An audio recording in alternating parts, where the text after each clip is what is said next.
Hello, everybody. This is Ming Chen from AMC's Comic Book Men, and you are listening to Legends of Tabletop. Good evening, everybody. I'm ecstatic to have Ming Chen with us tonight. We met at Tucson Comic Con last year and chatted it up a little bit, and here we are. Yeah, and great timing with the podcast. Between then and now, the world of tabletop gaming has kind of exploded and taken a greater precedent in my life than it did back then. And yeah, thank you for the invite. I'm excited to see what's new in the world. I'm excited to tell you about some of my favorite games. I'm excited to. All I'm looking for is recommendations now. Now that I'm entrenched in this world, so fire away though. Nice, very cool. For anybody new who's tuning in tonight for the first time, this is a live stream for the podcast. All of our live interviews and games interviews have a quicker turnaround. This will be posted within a day or so on our SoundCloud page. Our games have a longer turnaround, but they also do eventually migrate over to the SoundCloud. So if you can't stick with us for the whole time, you can download this, in a day or so. Yeah, but what else do you have to do? What else is going to be more entertaining than this? So thank you for anybody tuning in. Thank you very much. I appreciate it. Absolutely. All right, so we'll kind of run the gamut here. Ask me anything, my friends. All right, I'll ask you this. I'm sure you've told the story hundreds of times already. Okay. But how did you get involved with Kevin Smith? How did that all come about? I love telling this story no matter how many times I tell it because now that I'm working with Kevin, I've been working with him for 22 years.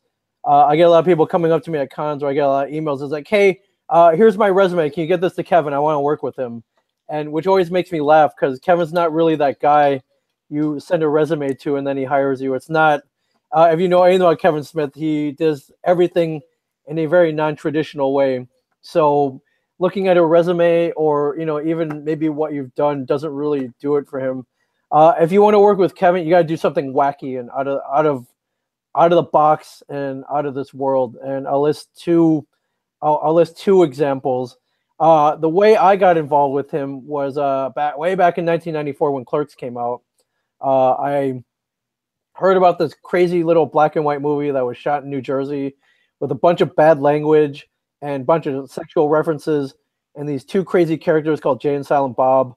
But because it was in black and white, initially I didn't go see it in theaters. It was I didn't know anything about the world of independent film. I thought it might have been like a foreign art film or a snuff film, or I don't know what it was, but it was playing at the little independent theater at the town I was living in while I was in college, and I was like, all right, this movie must be for art and film students.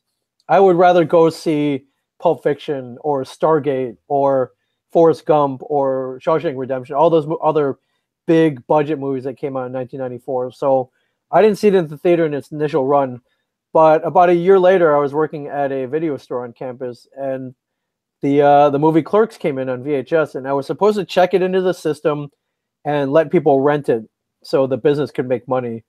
But I saw it, and I remembered the reviews I had read about how it was a really funny movie about New Jersey, and I had just started dating a girl from New Jersey, so I was like, all right, I'll check this out. Maybe I could get some jokes out of that, and I can make fun of her. At the very least, I was going to be able to see what life like was for her in New Jersey. So I took it home and I watched it, and I was blown away. I'd never seen dialogue like this in a movie. I'd never seen characters like this in a movie. I'd never seen a movie about a character that was very much like myself, a guy working a dead-end job that didn't know what he wanted to do in life. And it really spoke to me. And I was like, wow, this movie's really good. Whoever wrote this and shot it is a nut and a genius. So I did some digging on the internet, and I found out the guy who wrote and directed it was the guy who played Silent Bob, the guy who had like one line of dialogue in the movie. It's like, wow, this guy's really cool. So that movie, like for another like 2-3 months, just really stuck with me. It just really spoke to me, and I became a really big fan of it. So much so that I tried to tell all my friends about it. I was like, you got to watch this movie. This movie's awesome. And they had the same reservations I initially did. Like, oh, it's in black and white. Does anyone, are there any gunfights in it? Is it, is it like Boys in the Hood? Is it, are there any major conflicts between like gang members or anything? I'm like, well, no, not really. There's a dude who doesn't like his job, and so they didn't want anything to do with it. But I wanted to share this movie. I love this movie so much. I just really wanted someone to watch it and love it as much as I did, so I could talk to them about it. And I was coming up empty, within my own friend circle. Uh, about the same time, I was learning how to build websites. It was very early on in the internet. There was no Google. There was no, there was no Firefox. There was no Safari. It was very early, but a engineering friend at the school I was going to taught me how to build a website. And I started looking around, and I actually saw a couple of Clerks fan sites, and I contacted them, getting, hey, great site. I like this movie too. And I started thinking that maybe a good way to channel my fandom would be to build a website. So on one snowy December day in Ann Arbor, Michigan, I was trapped at a computer lab. There was no one there, and I was just really bored. And I was like, you know what? I'm going to build that Clerks fan site that I've been talking so much about. And not only that, I'm going to make it like the best Clerks fan site ever built in the year 1995, like when there were like 2 or 3 other Clerks fan sites. So I did it. I put a lot of work into it. I grabbed a bunch of back then. You would just put like photos from the movie, and you would rip like sound clips and stuff like that. It was very rudimentary, but I did the best I could. I really poured my heart into it, and I put it out there. And I started getting a lot of feedback from other Clerks fans, which was cool because that was my goal, was to find other Clerks fans I could geek out with. And then one day I got contacted by the ultimate Clerks fan, aka the guy who made the movie, right? Who basically was like, kind of sent me an email. It was like, hey, I saw what you did. I really like this Clerks fan site you put up. You did a great job. Thank you for watching it. I made this movie for $27,000, and it just, I'm just really glad that anybody out there saw it. But what I really like is that you channeled your fandom into this website. I'm about to make a couple other movies, one called Chasing Amy, and this movie I've been writing called Dogma. I would love to do a website that encompasses all my movies and a website for my production company.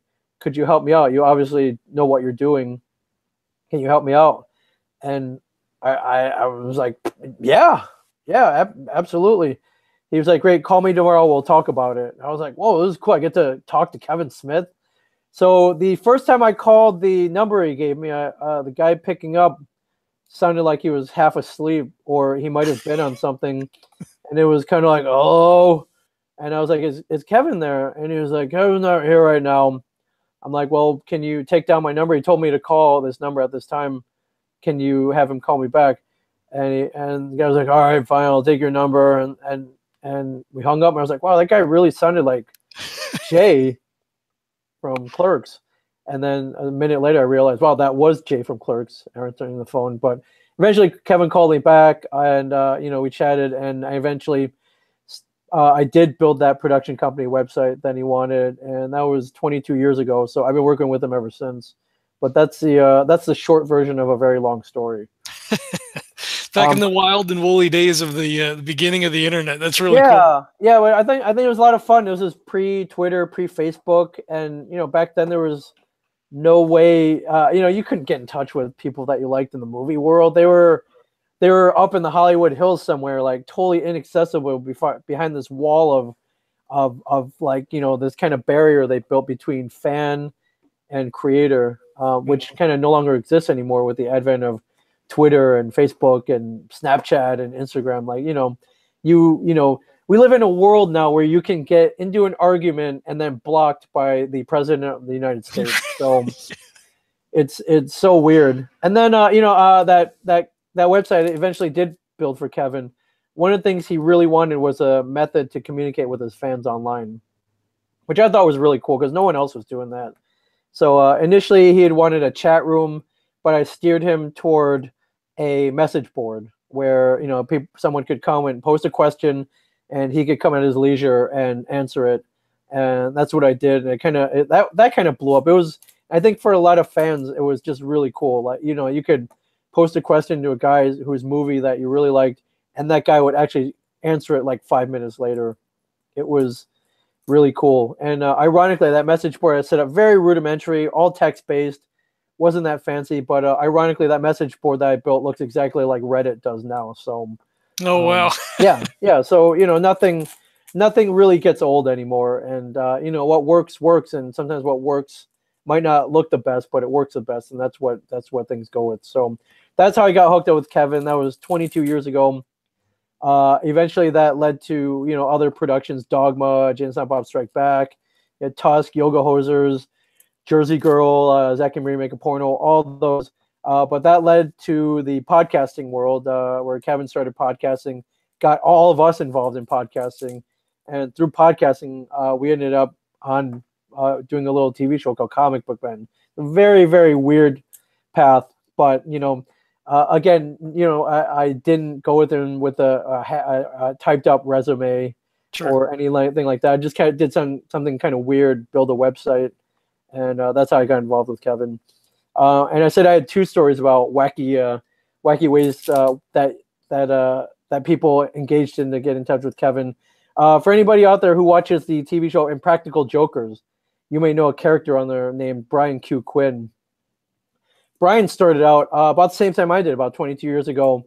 Got a job interning for Kevin, and the way he did that was he snuck into a bookstore with a hidden tape recorder, and he yelled at a bookstore clerk who a week prior made fun of Brian Quinn for trying to buy a Mallrats script from it was a Walden Books, I believe, and Brian Q. Quinn walked in, tried to buy the book. The clerk berated him for liking Kevin Smith. Brian posted on the message boards like, "Hey, this guy made fun of me for liking Mallrats. What should I do?" And Kevin was like, "Go back in there in the tape recorder and give that guy some crap." And that's what Brian did. And it was kind of a precursor to Impractical Jokers, which is like one of the hottest TV shows out there right now. So it's weird. Life is weird, man. Life is weird. But you know, if you want to impress Kevin or anybody else for that matter, go do something wacky. Go do something out of the box. Wacky but legal. We should probably be clear. And maybe not necessarily that initial clerk site that I built 22 years ago. I may have used some clips and images that were under copyright, and you know, nobody cared in the end. So you know, you could skirt a couple laws. Just, you know, make sure nobody gets hurt, like physically hurt, and you're good. Fair. All right.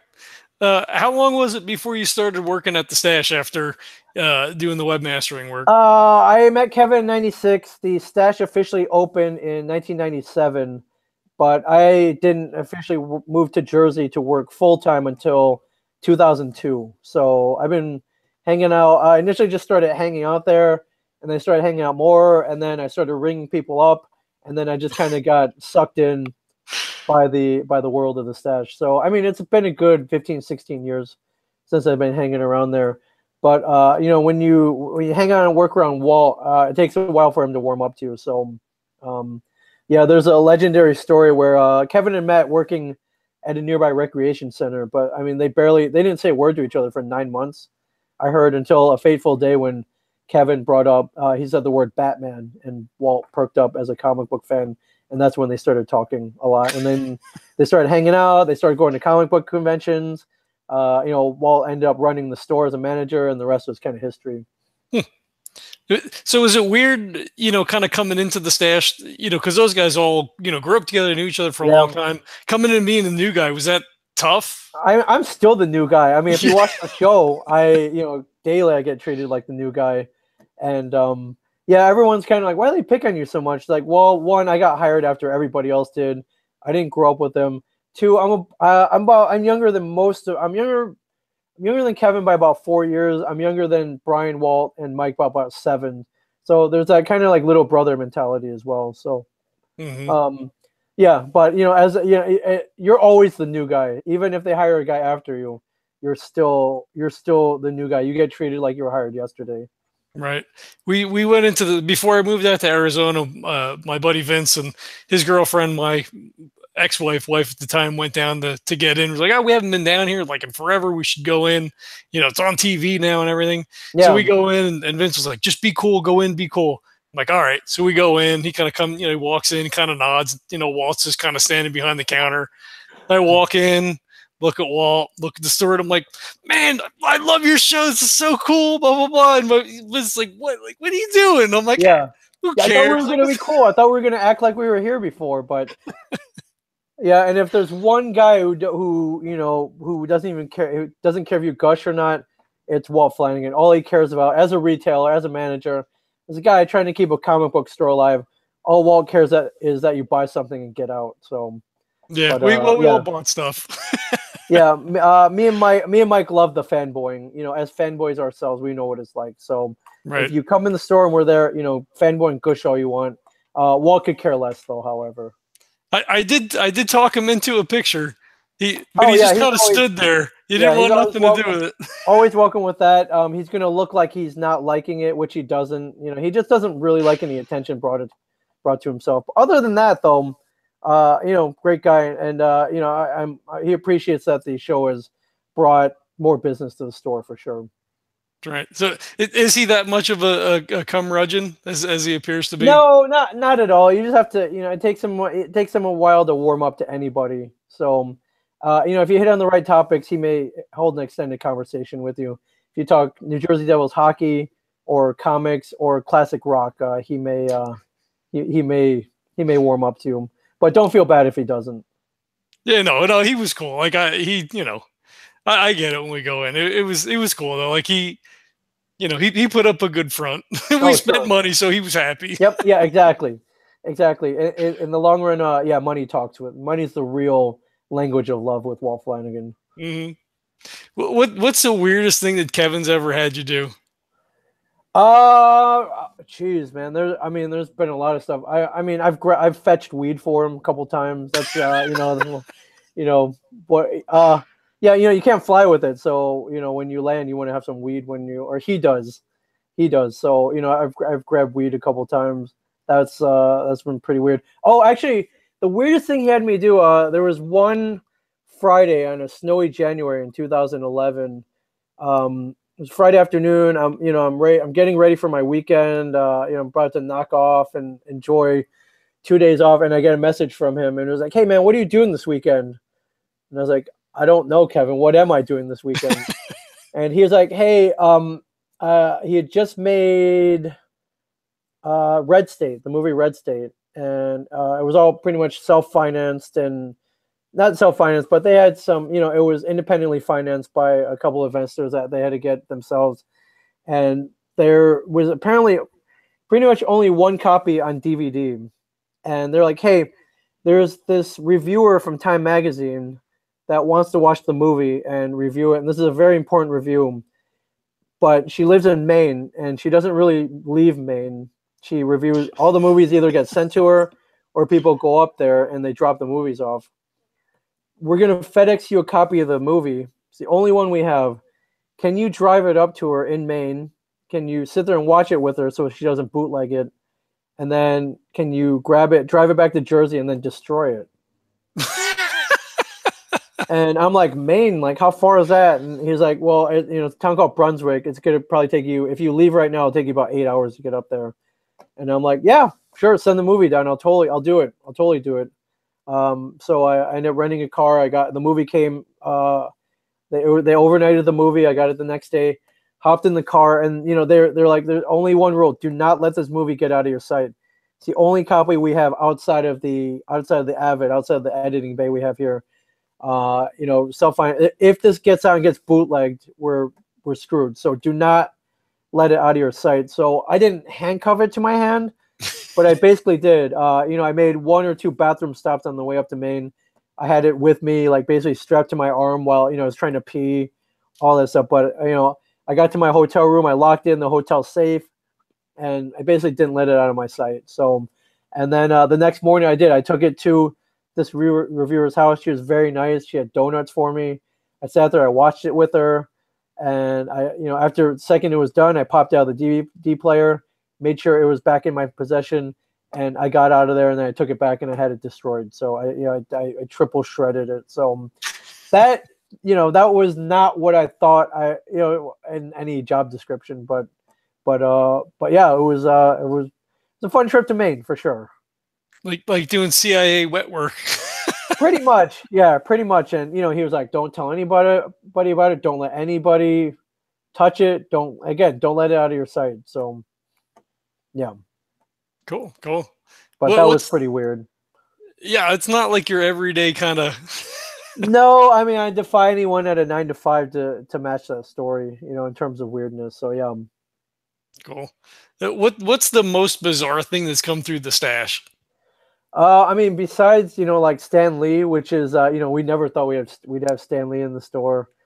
I mean, we not often, but every so often we'll get the ones that I like are every so often a toy company will release a toy, and then go into mass production. They'll sell like 20,000-30,000 of them, and then it'll be discovered that the toy, for whatever reason, is inappropriate to sell to children, whether inadvertently. Usually it's always inadvertently. They don't do it on purpose. Right. But there are two examples. There's a toy out there called the Rad Repeatin' Tarzan, when the Disney movie Tarzan came out, and you would hit a little lever on the back of on Tarzan's back. He would do the Tarzan yell, but he would move his hand up and down in a how can I put it, like a pleasurable masturbatory manner, I guess. And it looked, it went from crotch to air and back as you hit the lever, and he would do the Tarzan call like he was having a great time. And they sold a ton of them.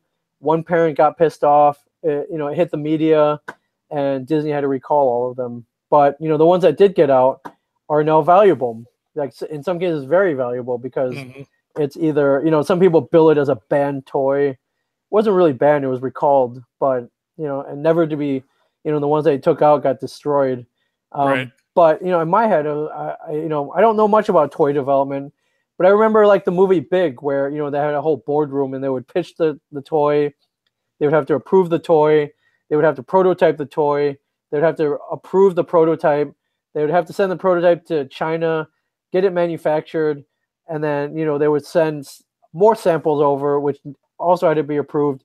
Then they would send the cases over for sale. In that many steps, no one saw this. Like, it's pretty crazy. So stuff like that always makes me laugh. There was also a toy. I believe it was a Punisher toy that transformed into a missile launcher, like kind of a gun that launched a missile. And it was kind of a transformer toy. So there was like maybe 6 or 7 steps from the Punisher to the gun. Somewhere between step 3 and 4, the rocket launcher barrel, it was discovered, came out of Punisher's crotch. Oh, nice. And not only that, you could hit a button and it would launch the missile out of there in, say, an ejaculatory manner. And again, they recalled it. Some got out, and it's kind of somewhat of a valuable toy, or just desirable in the toy circle. So, but again, nobody saw that. What? Yeah, right. It was very weird, very weird. Those are the kind of toys I like. Many years ago, I think in 81 or 82, there was an ET finger that you could place on your own finger, and it kind of lit up at the end. But if you looked at it in the packaging, it was very, very phallic. So again, nobody saw that. So yeah, that I don't. Maybe I'm not acting my age. Maybe I'm going back to 7-year-old self. But these toys are funny, man, but very weird at the same time. Yeah. So we're talking about Comic Book Man. You guys are in your 7th season. Comes back this Sunday, the 25th, for the second half of the season. Crazy, man. Yeah. I when I saw that, I'm like, shit! It's been 7 seasons. Holy cow! Like, it didn't seem like that it was that long. No, it doesn't seem like that at all for us either. It feels like we just started shooting, but yeah, we started 6, almost 7 years ago. And to us, it's crazy when they pitch a show. They're like, hey, they're going to do a store they're going to shoot a show at the comic book store. I'm like, all right, great. Like, who's going to watch this besides, besides our family members? They knew they kind of wanted like a Pawn Stars-esque atmosphere. But I guess what we didn't anticipate was that the segments that the people really latched onto were the ones where all 4 and sometimes all 5 of us sat around the counter or the table and just talked about stupid things like, whether Obi-Wan was geriatric, and where his spirit went to after Darth Vader struck him down, and whether talking about Force ghosts, or and now Force projection with the Last Jedi, or time travel, flux capacitors, um, cutting off heads in the movie Highlander, Ghostbusters, all these inane things that we just talk about on a normal basis. I was kind of, who's going to watch this? 4 middle-aged men sitting around a comic book store arguing about, having these stupid arguments. And what I failed to realize, and what I realize now, and that, in every fast food joint, every dead-end job, every movie theater job, every minimum wage job where people kind of congregate and are sitting around bored, they all have these same conversations that we do, and they can kind of relate to us. And I didn't realize that, but there are a lot of those same people around there that look at us like, hey, you guys are just like my friends. You have one guy who kind of, who doesn't do any work but sits around and makes fun of the other guys. You have the other guy, actually trying to make money and working hard. You have the other guy who just gets dumped on constantly because he's younger than the other guys, or he's just easy to make fun of. You have the guy who thinks he knows everything. Yeah, I guess we're very relatable to other geeks out there, and there are a lot of them, thank God, who watch the show and can relate to us and want to see us for 7 seasons and hopefully counting. So it's pretty cool. Yeah, it's very cool. Very cool. Did AMC approach Kevin about about this idea? Was Kevin involved? Like, was he trying to pitch something beforehand, or? No, it was actually it was an AMC idea that they brought in Kevin to consult. Originally, I believe the idea was with the Walking Dead becoming a massive hit after season 1. They had wanted a show that was comic book based. I guess the initial thought was that the big season 1 Walking Dead audience was mainly pop culture and comic book fans who really love zombies and latched onto the show. So originally the idea, I think, was to have Comic Book Men air between seasons. So they would keep that comic book pop culture audience. Ultimately, and thank God, they decided to air it after Walking Dead instead of between seasons, because now we air after the hottest show on the planet right now. So they knew they wanted something comic book related. They didn't know what, though. They had no idea of a concept. And somebody suggested, like, well, why don't you talk to Kevin Smith? He knows about pop culture. He knows about comic books. He's an idea man. He'll know what to do. And they contacted him. And they're like, well, what would you do? Say you had an hour or a half hour to do a show about comic books. What would you do? And he's like, you know what? That show Pawn Stars? Why don't we just rip that show off? But instead of a pawn shop, let's put it inside of a comic book store. And instead of, guys arguing about artifact documents and ancient weapons and I don't know, whatever and jewelry, I don't know, whatever they bring you into a pawn shop, why don't we talk about vintage toys and comic books? There's your hook right there.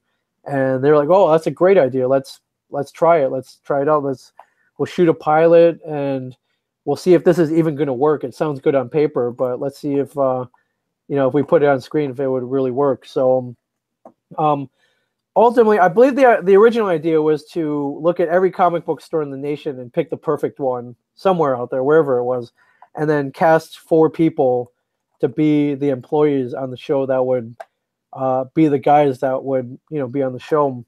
But before they did that, they decided they needed to shoot a pilot to see if it would work. And they didn't really have a big budget.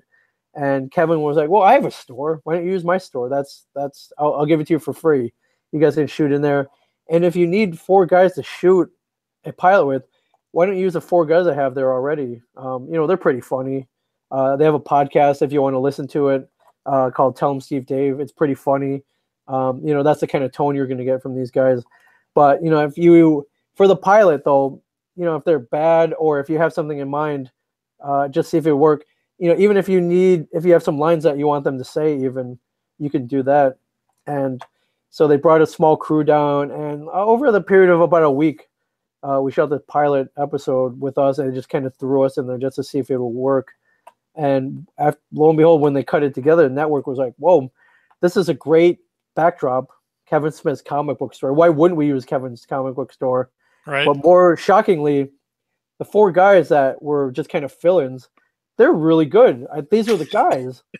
And they went back to Kevin and they were like, well, first of all, you have a comic book store. Why are we looking around the country for the perfect comic book store when you owned it this whole time? Right. Why didn't you say anything? And I guess he didn't want to brag about having the best comic book store in the country, but he definitely does. And then they're like, why didn't you tell us these 4 guys were really funny? Like, we don't need to cast anybody else. These are the guys. They've known each other for over 10 years. Obviously they have a rapport with each other. They're really good at making fun of the little Asian kid.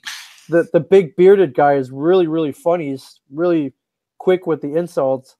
The guy who actually manages this place is really good with comic book knowledge and, kind of being, a hard-ass comic book shop manager.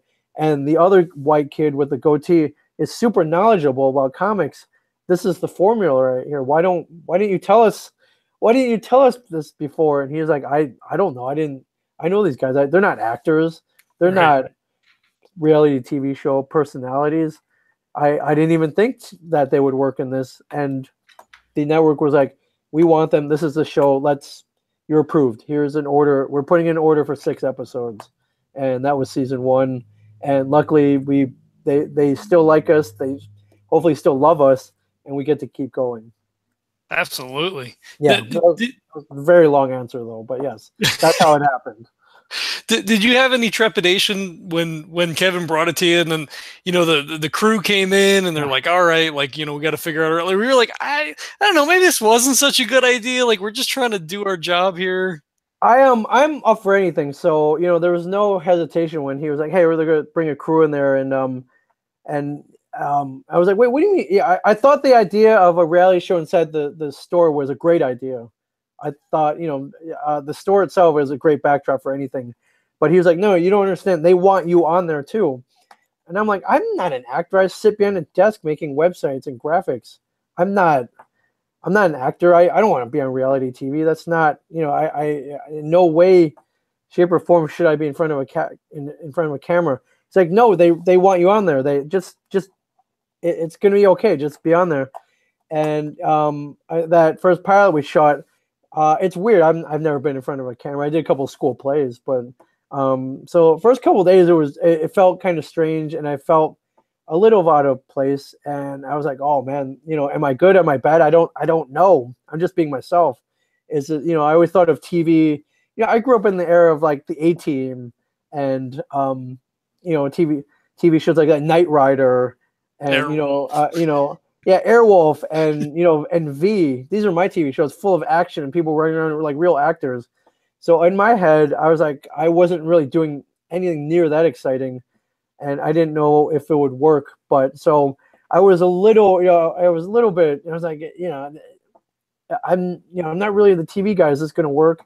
But as time went further on, it became more and more comfortable. But there was that moment in the beginning. I was like, what am I doing?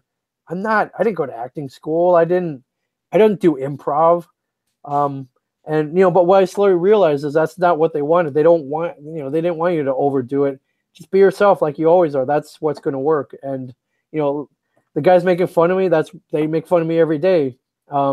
Me taking it and trying to help out the store and doing all the stuff that no the other guys want to do. That's me at the store. So, ultimately that's what they wanted, and it worked out. Because that's the greatest thing. I just get to be myself. I don't have to act. I don't have to read lines. There's no script, and that's how I prefer it, and I love it. Cool. Very cool. That is maybe a little inside baseball. Do you guys get input into like segments and sort of things like that? Like, Oh yeah, we do. Before each season starts, we get to write down a wish list of stuff that we would love to see come in, whether they can get it or not, or whether there's anyone out in the world willing to sell one or buy one. That's kind of left up to fate. And the reason they do that is, if something does come in that we really, really love or is really close to it, you will see our reactions. Our reactions when people bring stuff in that we truly love is 100% genuine. Mm-hmm. Take me, for example. I love 80s toy. I'm an 80s kid. I love G.I. Joe. I love Thundercats. I love, I love things of that nature. I love, there's a toy franchise out there called Mask. There, all the 80s toy franchises, I'm genuinely in love with. G.I. Joe first and foremost. And if someone brings in a rare GI Joe toy, like I'm gonna flip out. Walt and Mike are more '70s kids, so if you bring in a rare Mego figure, if you bring in Planet of the Apes toy, if you bring in anything of that era, they're gonna flip out about it. So and as much as that, we have input on that. Some of the other storylines where we actually get to leave the store or things like that, we have a little input on that as well. But these are all, we think of the wackiest, craziest things that we might want to do, and a lot of times it happens. So that's yeah, cool. That's how you wound absolutely. up with Stan Lee in the store. Yeah, absolutely. Or there's an episode where we had joked around about repainting an ice cream truck instead of ice cream, selling comic books out of it. I remember. Yeah. Ultimately, they got kicked up a notch when they're like, "Hey, we got Ernie Hudson is going to come around and drive around in the ice cream truck." We're like, "Winston Zeddemore from Ghostbusters, like the guy who drove the Ecto one, like really?" Like, they always kind of kick it up a notch. But yeah, that was fun. I love Ghostbusters. It's one of my top 5, top 6 movies for sure. And Right. to have an actual Ghostbuster in the store and then later on driving around in an ice cream truck with us was pretty cool. Yeah, that was a fun episode. Yeah, for sure. Like you said earlier, you guys have the primo slot. You're right behind Walking Dead. And like somebody was saying in the stream last night for Coral Sword that we were watching, somebody mentioned that like Walking Dead is the opening act for comic book men. I mean, if you want to look at it that way, I appreciate that. It's more like we're the closing band at, maybe a really cool rock music festival. That'll work. Or that's the time slot that made sense. We do come on very late, midnights on Sundays, but that's a primo time slot for pop culture weed smokers out there who are too lazy to turn off their TVs after Walking Dead. And to those of you out there about to light up joints or whatever, use vape pens, I salute you. Thank you very much. There, apparently there are millions of kids out there who kind of hang out and chill out and watch late night Sunday night TV, and we really appreciate it. Yep, DVR for the win. Although I'm DVR, Arizona, so I realize it comes out very late. If you need to DVR and watch it the next morning or the next afternoon, by all means, you don't have to watch it you don't have to watch any TV when it's live anymore. So I never do. That's pretty cool. I really like that. Yeah. Now, have you always been like a nerdy guy? What kind of got you started on this path to geekdom? I think I have. When I was little, I always loved superheroes. When I was 6, I got my first comic book, Avengers 214. Also, when I was 6, the Atari 2600 came out, so I fell madly in love with that. Later on, when I hit 8 or 9, the 8-bit Nintendo NES came out. I fell madly in love with that. And then, we had all those cool 80s franchises out. I mentioned G.I. Joe and Thundercats and things like that. But, we also had, some pretty cool comic books out there. We didn't have any cool comic book movies, really, per se. It was a little too early for that. Yeah. But, in the 80s, 83, Return of the Jedi. 84, we had movies like Ghostbusters and Indiana Jones. And then in 86, 87, we had movies like The Lost Boys. The 80s were a great time to be alive. So, and a great time to be an 80s fanboy or fangirl. And it's so weird. It was pretty big back then. They had some decent toys and offshoot products and merchandise. It was okay. But what I love that, now in 2017, 33 years later, it's roaring back in a big bad way. The toys are being re-released or redone in much higher quality format than we had. Mm-hmm. The merchandise is almost endless for stuff like this. So it was cool that I kind of loved it then and then hung on to it for 30 plus years, which is awesome. And then, if you're watching, if you can see behind me, I have I have a Karate Kid poster signed by 3 of the main cast members, one of my most prized possessions. But Karate Kid, they're bringing back as a TV series called Cobra Kai that's going to air on YouTube Red very soon, about Johnny relaunching the Cobra Kai dojo and Daniel LaRusso not liking it, and the rivalry is still there. Like, that's mind-blowing. That's awesome. You thought we saw the last of the Karate Kid in that incarnation back in '89 with Karate Kid 3. But no, it's going to keep going. And actually, I think they're probably going to be able to redeem Karate Kid 3 because it's not a great movie. So, the first one was the best one. First one was the best one. Second one was definitely a very worthy and very good sequel that I definitely enjoyed when it came out in '86. But I never thought we would see Daniel and Johnny again. They went off and made that Will Smith and that Jaden Smith piece of garbage. Right. But in this current incarnation, taking place back in Reseda, California, in the same settings, that's pretty badass. I'm so happy about it. Good time to be a '70s '80s geek because again, all these things are coming back again. So now that the wider culture has sort of embraced this geek culture, you've got Sheldon and all these different things. D&D is big again, all that kind of stuff. Does it make you jealous at all to have to grow up through like being that guy, and now it's just like, oh, I could turn on TV and there's like 14 geek shows, and there's not at all. I mean, 14 comic book TV shows. This is what I dreamed of back in the '80s, and they didn't get it right. Back in '94, they made a ill-fated Captain America movie that never really got released. In 1990, they tried to make Roger Corman made a $1 million budget Fantastic Four movie that never really saw the light of day. As a kid though, I wanted to see these characters come to life in the way that I read them in the comic books.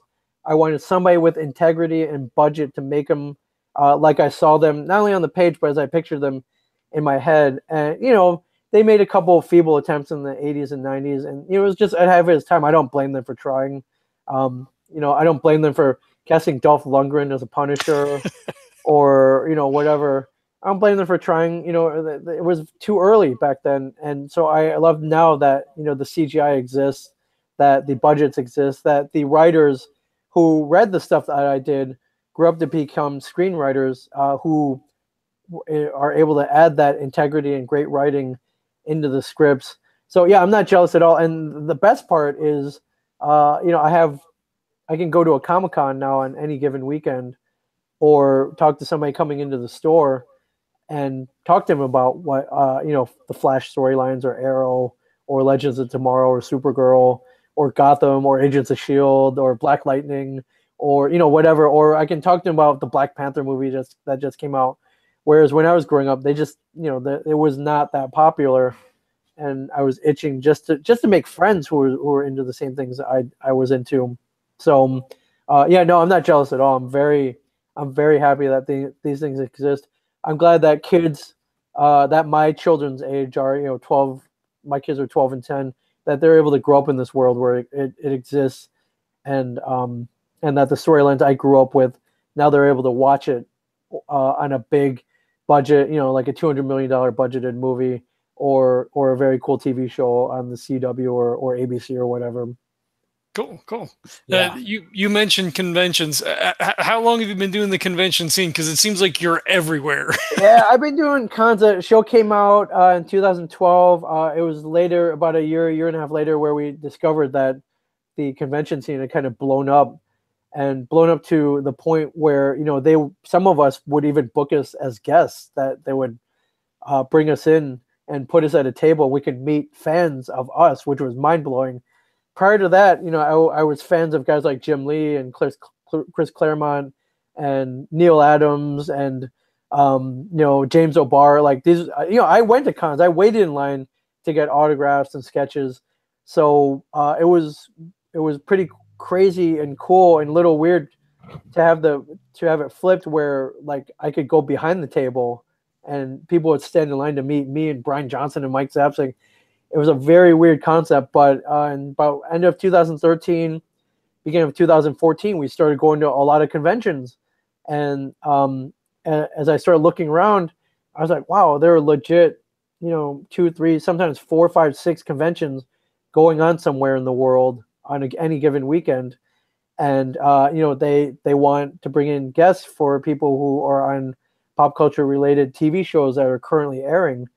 And I had so much fun at those first few cons I went to that I wanted to go to more. I wanted to go to as many as would invite me. So I got to a point where almost every weekend I would get invited to or go to a convention that was going somewhere.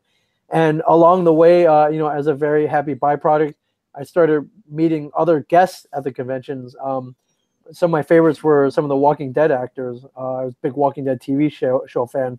All of a sudden, we would have booths next to each other, and someone wanted to hang out after the convention, and we would travel to different cons and see each other almost every weekend. That was pretty cool. But then I started meeting people from my childhood, like Adam West and William Shatner, and Mark Hamill and Carrie Fisher and Jeremy Bullock. I would meet the guy who was in the Boba Fett costume, and I found out most, if not all of them, were very, very cool. But as a fanboy, I was definitely blown away by that. So that's pretty cool. And yeah, I mean, geez, I lost count of the number of cons I've been to, but I'm still trying to maintain that while we're on the air and while people still care. I would like to go to as many conventions as possible all around the world if they'll have me out. Sure. I'm not even sure that it's you that I'm talking to, and it's not a clone right now, and you're actually somewhere else right now. This is me. I'm not anywhere else. Although, this weekend I'm at a convention. 2 weeks after that, I'm at another convention. I'm just trying to keep it going. I truly love going to conventions. I love meeting people who like and watch the TV show. I love meeting their kids who also love and watch the TV show. I love meeting their parents and grandparents that they bring to a convention. I love the whole con environment. I love that I can go out and buy commissioned artwork to hang up on my wall. I love that I can discover new indie comic books. And just things like that are so much fun. I love doing panels where people ask questions. I love going to panels for people that I really love. Just the whole con environment is really amazing right now, and I love being there. Cool. Does your wife want to kill you yet? Because you're always running from some place to another? At times, yeah. But, cons run typically Friday to Sunday. And, I'm home during the weekdays for the most part. Some cities are so cool you can't help but stay an extra couple of days. But, I'm sure she would rather have me at home. But, this won't be forever. But so I'm really trying to go to as many cons as I can. And, right. And the people who run the cons are, in my mind, insane. Why would you want to run this 3-day event? Like a lot of them, they pour their whole years into creating this 3 days event at a huge financial risk, and they don't sleep. There's a lot of stress involved. I really admire them. So on the flip side, I really try to do as much as I can to promote their event. So whether it be talking to the press. Doing Facebook Lives, cutting videos, talking with them, and just coming and being just a good guest. I know what it is like a fan to wait in line and want to meet somebody, and I want to give them the best experience that they can possibly get while they're meeting me. Just as I would like one when I meet one of one of the people that I see on TV or the movies. So I really strive to give people a really cool experience. Well, that's cool. And you were very gracious when we saw you at Tucson Comic-Con. You're, upbeat, and we kind of like came back and forth a couple of times. Oh, hey, yeah, for sure. What's going on? Is there anything cool out there? I haven't been able to leave my table. Did you buy anything? What did you buy? Like, I want to see. We're all fanboys there. We're all there for the same purpose. Right. No, what about Walt? Does he threaten to replace you yet, or what? Oh no, not at all. I'm still during the weekdays, and I don't be there every weekend. So it work. Job wise, it works out. So cool. And and Walt doesn't really want to leave the store. He doesn't travel. He doesn't fly. He'll go to 1 or 2 conventions a year, which is pretty cool. I like it when all 4 of us appear at the same convention. It's very rare, but it does happen. So somebody's got to go out there and spread the good word. So I like that it gets to be me and or Mike and or Brian, or sometimes all 3 or 4 of us. Cool. Now, do you get to geek out? Like, you said when you're, next to the Walking Dead guys, or, you see some people from your childhood, do you kind of get that, oh, I'm at the colors, Oh yeah, for sure. When you see, Anthony Daniels from, played C-3PO in Star Wars, like, how can you not flip out? That's freaking C-3PO, man. Or you see Billy D. Williams, like, it's Lando Calrissian, the coolest guy in the galaxy. Again, Adam West, Burt Ward, people I grew up watching on TV or on the big screen, the movies. Some of these people I watched in movies over and over and over again. That's really cool. I think the biggest one was there was a con in Houston called Comic Palooza. They had a whole Aliens reunion. So, we were talking pretty much everybody. Sigourney Weaver came out. Bill Paxton came out. Rest in peace. Michael Bean came out. I just, the whole everybody, they had everybody there, and there was a opportunity for you to take a photo with the whole cast of Aliens. That was mind blowing, and I got my photo, and that was a huge geek out moment for sure. Cool, that's very cool. Yeah. Now, how do you stave off con crud? Do you have any like tried and true methods as much flesh as you're pressing? I mean, I a lot of hand sanitizer, that, and I mean, there's not much else you can do. You're in a building of 50,000 other people. Most of them are probably carrying some kind of disease or bacteria or flu-like symptoms with them. Yeah, wash your hands. Otherwise, there's not much you can do. I mean, you can take vitamin C and all that. I honestly don't know if that works, but for the most part, I've been pretty lucky. So cool. Knock on wood, right? Yeah. Remember in D&D, there's an attribute called Constitution. How well do you stave off? How well are you built to stave off things like diseases and stuff like that?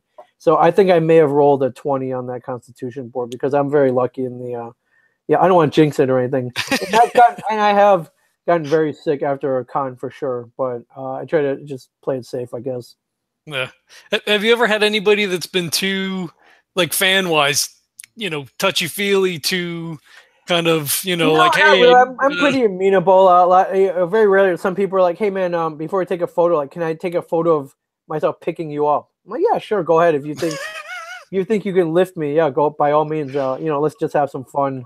And the fans have been pretty respectful, not too super crazy. So yeah, I've been pretty lucky. All right, cool. And I mentioned earlier Coral Sword. So you have a store in the Houston area that just opened up. It's very weird. Yeah, and this pertains to Legends of Tabletop. I started spending a lot of time in the Houston area, and I met a group of guys who were as geeky as me, if not more geeky. One of them happened to run one of them happened to run all of the very awesome coffee shops in the Houston, Texas area, and I love coffee. And I met him. We discovered that we were big geeks. We loved comic books and tabletop gaming and video gaming, and he was huge into Magic the Gathering. And we loved going out and eating really good food around the Houston area. And he had kind of brought up the idea of opening up a gaming and comics cafe, a cafe where he would serve his awesome high quality coffee and beverages, where you could come and play board games and video games and really get into tabletop gaming, and where there would be comic books either for sale or to lend out and read while you were reading, where you were drinking comics.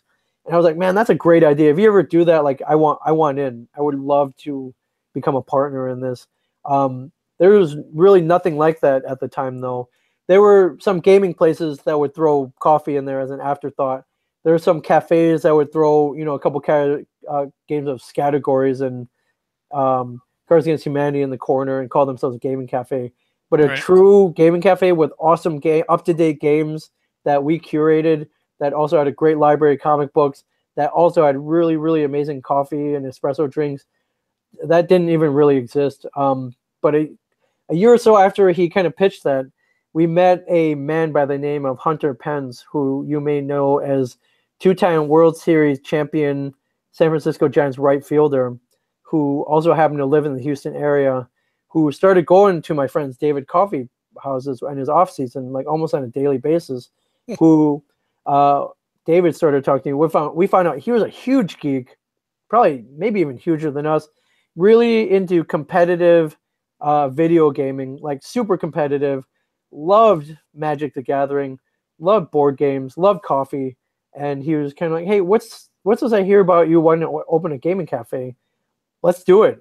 I want in on this. So long story short, a bunch of us geeks partnered together, and we came up with a concept and executed the world's ultimate coffee, gaming, and comics cafe, which is now open in Houston, Texas, on 1318 Telephone Road.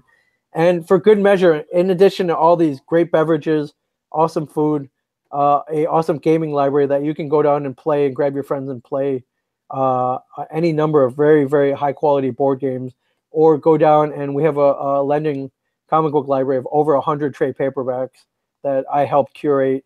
On top of all that, we also built a podcast and Twitch streaming studio in this place. So it's really funny. A friend of mine was like, "This Coral Sword place, what's that all about?" I was like, and I described it to her. I was like, "Hey, it's the ultimate, comics, gaming, podcasting, really good food, streaming cafe." And she was like, "Oh, so it's basically you in a building." And I'm like, "Yeah, actually, that's a great way to put it. Yeah, there's me or us, really, all five and six of us partners in there. It's basically us putting everything that we love to do into one space and sharing it with the world, and that is Coral Sword." So I just think it's the ultimate geek expression of a place that we want to hang out at and never want to leave, and hopefully everybody that goes in there has that same experience. That's awesome. That's really cool. And you guys have streaming pretty much every night, or Monday through Friday? Night, pretty much 8 p.m. Eastern, 7 p.m. Central. We stream something new out of there. Since I'm up here in Jersey, they've given me I have a time slot every Tuesday at 8 p.m. Eastern, 7 p.m. Central. I do a thing called the Tuesday Night Coral Swordcast, where I go over the pop culture news of the week and comment on it. And on Twitch, you can find it at twitch.tv/coralsword, and you can go on there and comment and give us feedback while we're streaming. So, don't post links. Whatever you do, don't post a link. Yeah, or and I want to do more streaming. I want to stream Mario Kart and Super Smash Brothers, and 4-player games. I want to get Mike Zapsik in there so I can kick his ass at whatever. I want to stream these things so we can trash talk and play games and have the world tune in and watch us. Cool. So now you're new to the board gaming experience then? I am fairly new. I mean, I have my favorites, but while I was at the opening week of Coral Sword, we cracked open about 100 demo games, and the people came in. They would randomly ask me if I wanted to join in on a game. So I learned like 6 or 7 games that one weekend that I loved. I learned how to play Dominion. I learned how to play Splendor. I learned how to play was that Carcassonne or Carcassonne? Carcassonne. I learned how to play Carcassonne. I learned how to play King of Tokyo. I just learned all these really really amazing games, and I want to keep it going. So I want to learn every board game that is out there, no matter how simple. If it's a 15-minute duration game, I want to learn it. If it's a game like Gloomhaven or Blood Rage, I want to learn it, because if it's out there, like, the more little pieces, the better. So and I'm learning them, and then, like I said, when I find something I love, I want to spread the word. So I want to spread the gospel of these amazing games to people who haven't played them before, and I want to get them hooked as well. So I have a couple of my favorites here if you want to talk about them. Yeah, let's get it. I have right here. There's a game called from I believe this is Fantasy Flight Games, called Hey, That's My Fish. Very easy to learn. I believe the listed age is 8+, although I believe that any 5 or 6-year-old can play it. Very compact game, not a lot of pieces that you could throw in your backpack, which I do, and I'll literally just plop this down. It's like, hey, you want to learn a new game? Play this with me. And the concept of the game is very easy. You're a bunch of penguins. You try to collect as many fish by the end of the game. Very simple. One that, like, all 6 of us at Coral Sword has been championing for the last month. And I'm trying to get Final Fantasy Flight Games to send me more so I can actually give them away. They haven't done that yet, but Fantasy Flight Games, if you're listening, we love this game. We've been chronicling this game on every media, social media, real media, interview, whatever. So, if you want to send out a couple copies so that we can kind of spread the word, please do. For any board gamer out there, I urge you to play this game. Do you have this game? Have you played this game? I have not played that one. No, I have some Fantasy Flight Games. Oh my God, it's really, really good. And then I have one here, which is a classic game. I don't know if they won the coveted Board Game of the Year award. They may have back in 2014. But this is Codenames, which is pretty awesome. it's listed as 2 to 8 players, but I think you need 4 more to play it seriously. 3 will work as well, but to have a really, really good interactive, like trash talking experience, I think you need 4 more. I played this in major party settings, which is my favorite setting to play this in, where people are yelling at each other and cringing and yelling and carrying on. That was awesome. What I love about Codenames is they started licensing it. So there's a Marvel Codenames. Oh, nice. There's gonna be other versions of this. So if you don't have this, this is a must-have for any board gamer. So yeah, and then I don't have a copy of Splendor, but that's next on my to-buy list. I can grab it. Yeah, I really, really love Splendor. I think Splendor's easy to learn, hard to master, in my opinion. So yeah, I think that one's pretty huge. And I'm still trying to learn the ins and outs of Dominion. The first time I played it, I kind of had to be talked through it. But that's one of the most amazing games. And then one that I could play with either my adult friends or my kids, King of Tokyo, which is a dice-based game, but also involves giant monsters, kaiju. It's great. It's great. Yeah. Good. Do you have any other ones that you love right now that you could recommend to me? Lotus is a really fun game. I can go grab it off the shelf here.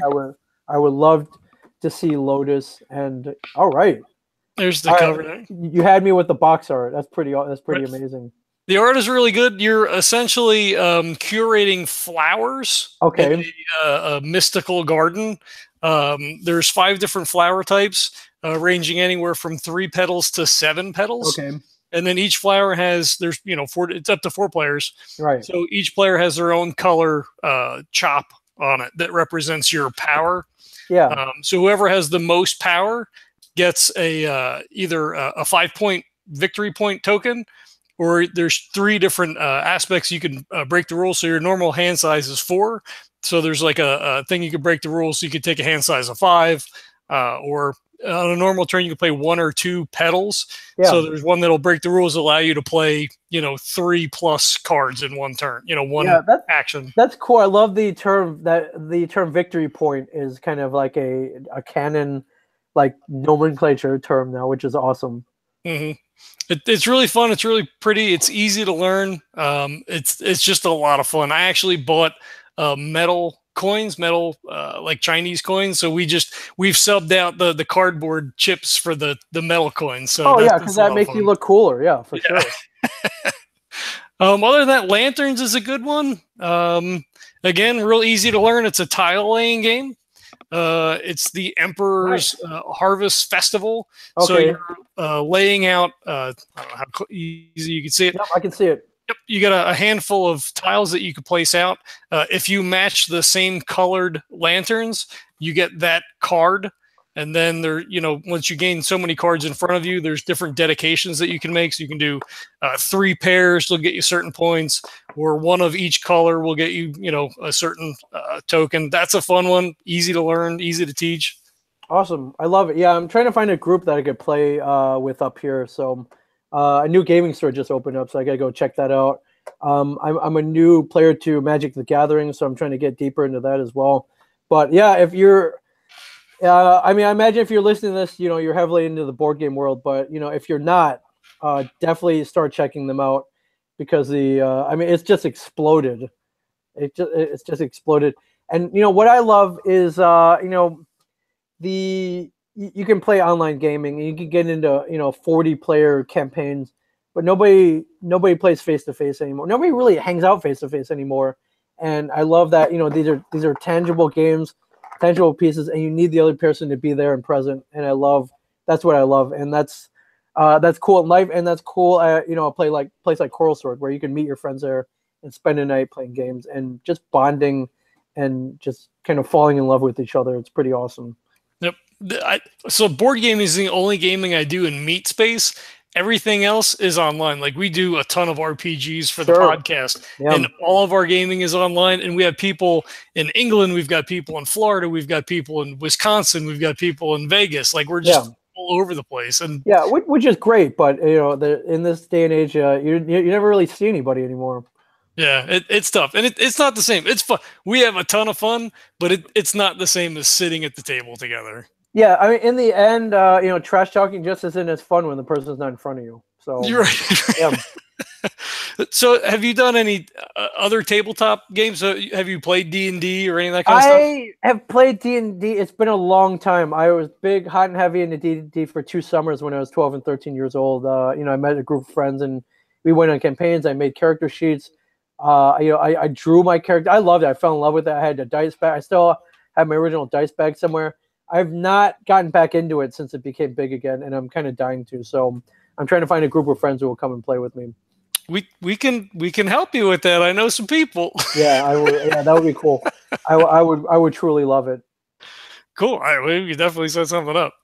I don't know how much time you have left. I still have like a page of questions, but we could start to wrap this up if Yeah, fire away. I mean, what's you can take your best ones if you want. All right. Well, so let's get a little bit more serious then as we wind this down. Okay. You're involved with a couple of charity foundations. You want to tell us a little bit about that? Yeah, the one I'm currently involved in, I have to update my bio. I have one involved with called Root to Rise, which you can find. They're a local Jersey charity that they encourage physical activity, movement, yoga, running, anything cool as a substitute to using and abusing substances. So they aid in the recovery process through that. I'm really big into. I have pretty fun yoga practice that I try to get to as much as I can.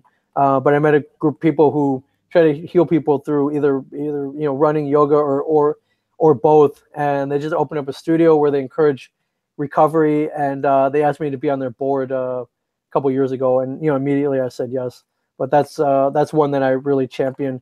Two other charities that I had been involved in. One's called Street Poets Incorporated, which champions the use of poetry to channel anger, and instead of gang violence, to channel that anger through poetry and the art and magic of poetry. And that one's headquartered in the Los Angeles area, where gangs are kind of prevalent.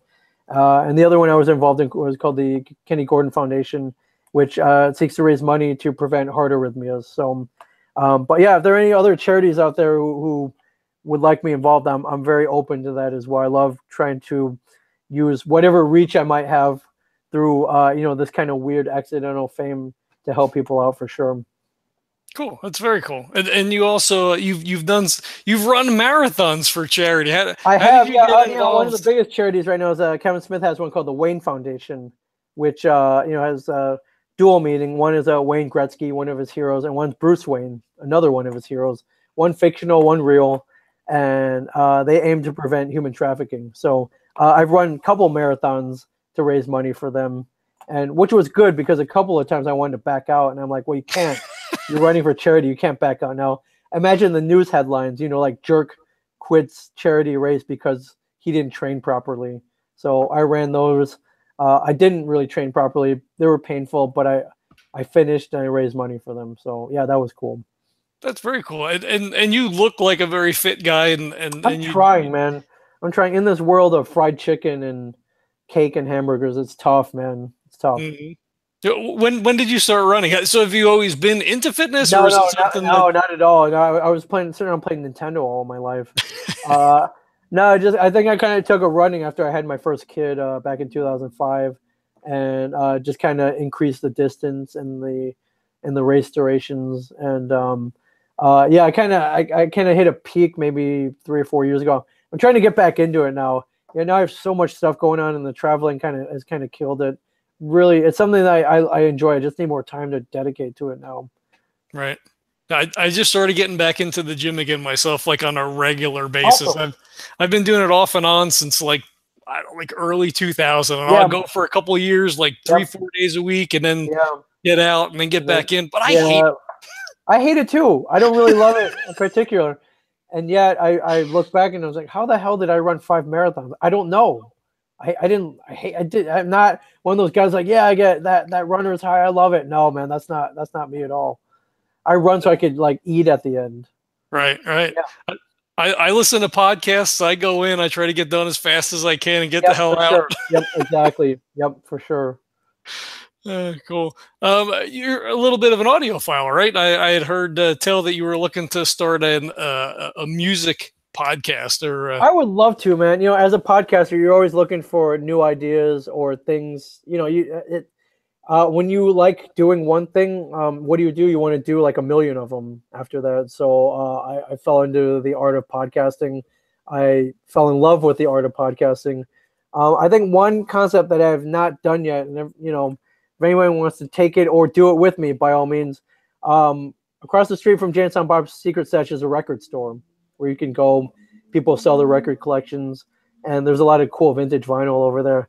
I was like, man, wouldn't that be cool if we did a podcast each week where me and a music loving co-host went over and we picked one album and then we brought it back and then we would do a podcast about, we would talk about the history of the album. We'd play a couple tracks and then talk about why we loved it and then talk about why we loved the actual album itself, whether it be the album art or the liner notes or stuff like that. And, it doesn't have to go a full hour. It could go as long as you wanted or as short as you wanted. But, man, I was like, man, that would be. And then, when we played the track, we would actually play it off a turntable. So you hear the hiss and the pops and the analog amazingness. Yeah, I just haven't done it yet. But that one day that'll happen. Do you have a specific music type that you're into, or you across the board? I love classic rock and I love old school hip hop. So, different ends of the spectrum, but both that I really both genres that I really love. I love re-listening to the stuff that I grew up with. I think first and foremost. Cool, very cool. Do you do any retro gaming? We were talking about Atari earlier. Do you have like a 2600 at home or an NES or anything? I have everything now. The Atari 2600 is very hard to hook up. Those two little prongs. I'm sure they sell an adapter, but I haven't gotten to it yet. So the 2600 gaming. My son has one of the ones built into the joystick, which is pretty fun. But I like tangibility. I like getting the old school games and blowing on them and plugging them in and whatever. I dug up my old NES. I dug up my old Super Nintendo. I appreciate that the retro versions are out there and people are going nuts over them. But the retro versions only have 30 games built in. Yeah. I want expandability, man. I want to play whatever I want. So one thing I have been discovering is you can play the old NES games within a web browser now. And there's everything. Oh, yeah. So I went back and started playing the original Final Fantasy game, and I fell in love with it all over again. And we talked earlier about Coral Sword. A lot of people are like, well, that's a weird name for a coffee shop. Why'd you name it that? Coral Sword is a mystical weapon that started in the first Final Fantasy game. So I went through and I got the Coral Sword of Coral Sword fame. So yeah, if you go back, you legit, you go play for free within a web browser. If you want to play Final Fantasy 3, you can. It's great. If you want to play Russian Attack and Contra, you can. It's really amazing. Very cool. Very cool. All right, so we'll end up with this. It may be a little bit of a downer. I don't know. Sure. Okay.